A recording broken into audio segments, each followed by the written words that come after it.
Parental alienation, we are on chapter 23. I wasn't planning to be an alienated parent. Well, nobody does. But I couldn't imagine. Even as a trained psychiatrist, I wasn't aware of such entity, of such consequence of bad divorce. I couldn't really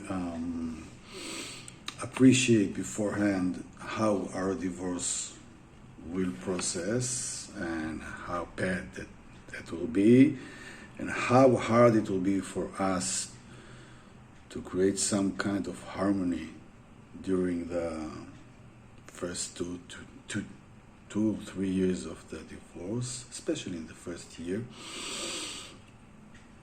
And I understand currently that this may be one of the most painful consequences of not just of divorce, but also of creating family. Yet, I do believe we have lots of things we can do to cope with this phenomenon, not to let it determine our future and their future, our children's future, but to find ways, creative, spiritual, emotional ways to stop the negative process, to allow the children to get through some reasonable, healthy process of growth, and let them gradually recover, let you gradually learn how to deal with this loss and this drama and this earthquake. I believe it is possible. This is why we're here. I deal with these issues every day. I learn every day. Sometimes I do make mistakes, of course, but I do believe I improve. Actually, creating this program for other people helps me a lot.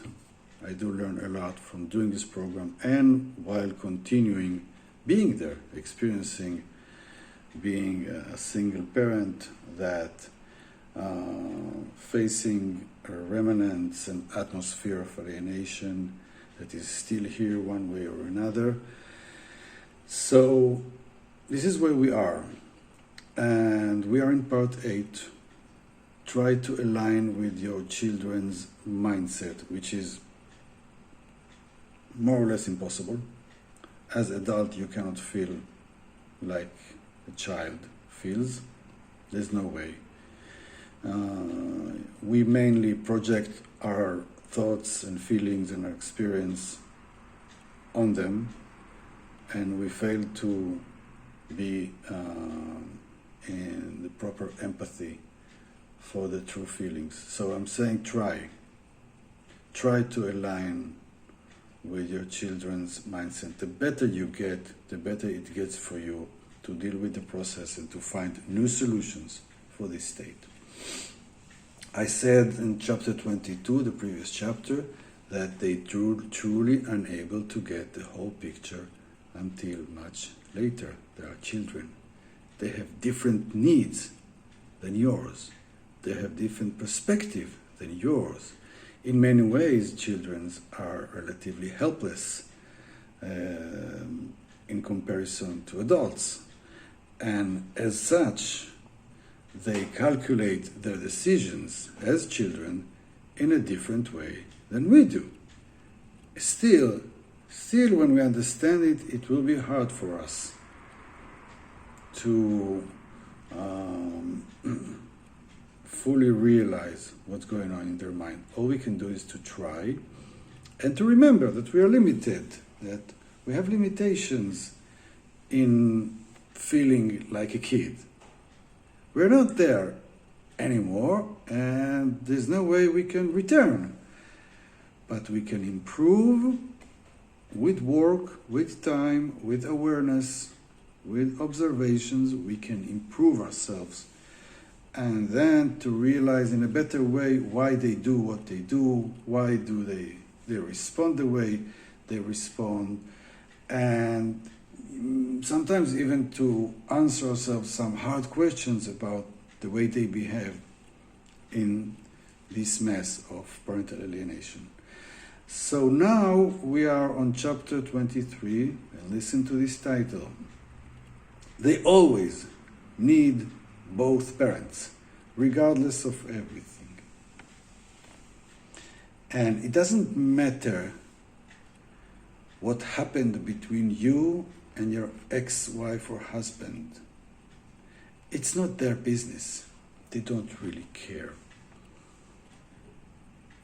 It means sometimes when alienation takes place, one or two or all the children seem to care, seem to take position, seem to be taking a place in the fight and blame one parent in a very exaggerated way. It is as if they care. Well, they don't. It's not that they care, they survive emotionally. And they may decide unconsciously that it's better for them in terms of emotional survival and emotional needs. It's better for them to choose the other party's story because they're children. That's all. Because they're children. You need to realize that their childish mind works differently than yours. But still, despite everything, despite the things that they do, despite the things that they say, despite the things that are said about you, they still need both parents. They need a father, they need a mother. Or if it's a homosexual couple, they need mother one and mother two, father and father. Doesn't matter, they need them both. Now, if you are too weak to cope, if you don't have the resources, and you don't fight, and you don't do all you can to stay there, and to remain present one way or another, and to celebrate life with them every way possible, if you fail to do it, if you don't have the force, and I'm not judging you, but I'm just saying that if this challenge is too hard for you to manage, then they may give up on you. Then because they're children, despite the fact that they need two parents. But if they realize that one parent is gone, and they don't understand the whole picture, they don't understand that something unfair happened, that they were incited against you, that they were pulled to think some very radical thoughts about you, they're not ready to realize this. But if you don't stay, if you don't fight for your place, they may never realize, because they will remain loyal to the other parent because they have no other option. It's not because they are bad children, it's not because you failed as a parent, it's not because they don't understand, it's because they're children. And it's okay for them to be children. But you need to remember that they need you, that they need both parents. So I don't think it will be very good for them if things will turn totally 180% degrees, so they want only to be with you. It's also not good for the sake of the children, even if you're sure that the other parent is really unworthy and not good for anything. You know, we sometimes we tend to have these radical thoughts when we have bad divorces, which are also exaggerated. You used to love this person, you used to be intimate with this person, and you decided to to bring children to the world with this partner. So, you should remember this, that in their mindset, a child's mindset may, at first, choose only one parent when the conflict is too strong, so they need to choose. Sometimes they choose the weaker part, or the one that they feel need to hold on to, or the one they are afraid to lose, and or the one that they feel that is the victim in this story. They may have their own decisions, but still another part of children's mindset is, I need both my parents, even if I don't show it yet. Even if I don't express it, even if I don't say it yet. But their heart knows it. Their heart is waiting for you. Their heart needs you to stay around. Their heart needs you not to give up. Their heart needs you to say, I'm your parent and I'm staying here, and I'm going to use every opportunity I have to spend good time with you, and I'm going to use every opportunity I have to express my parenthood, because you need me as well as you need the other parent. Now, you should remember this, because they may not show this for now. They may behave as if you are not needed, but it's not truth. Their heart knows that it's not truth. But they are not able to show it right now because there's something else more urgent for now for them to do or to show. Maybe some exaggerated loyalty to the other parent. They have the reason for this, but they need you. They need you very much, especially in this condition. And if you remain stable, present, smiling, loving, and knows how to put the boundaries when the time is right for this, you're making a great service for them. You behave like the right parent. Okay? And remember, they need you.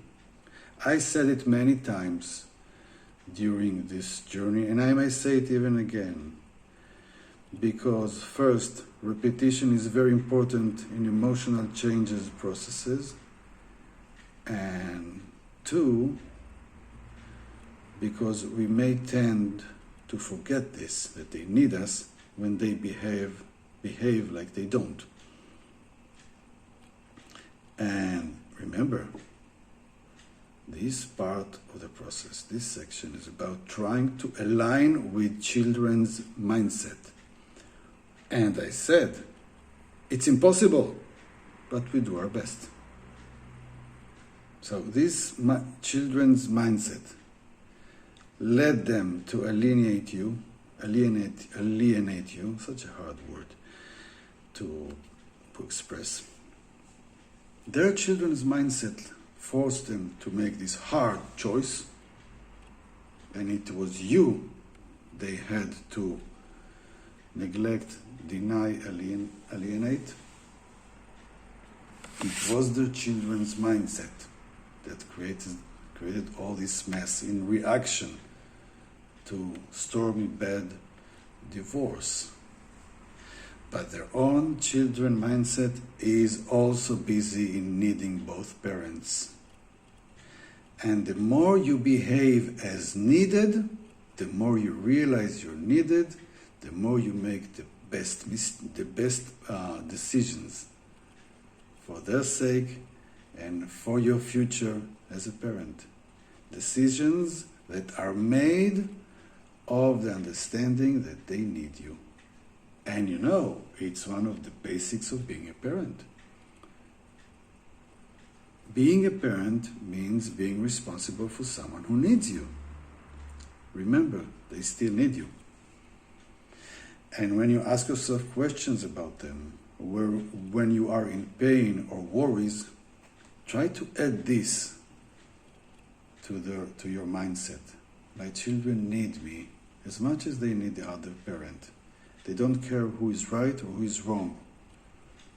They need both of us.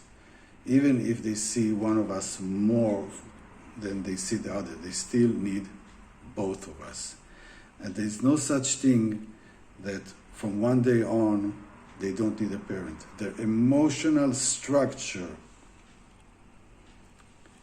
is begging for two parents. Even two parents that live in two separate homes, still, they need you. Make your decisions, assumptions, appreciations, and self-feedback based on understanding that your children right now and always need you.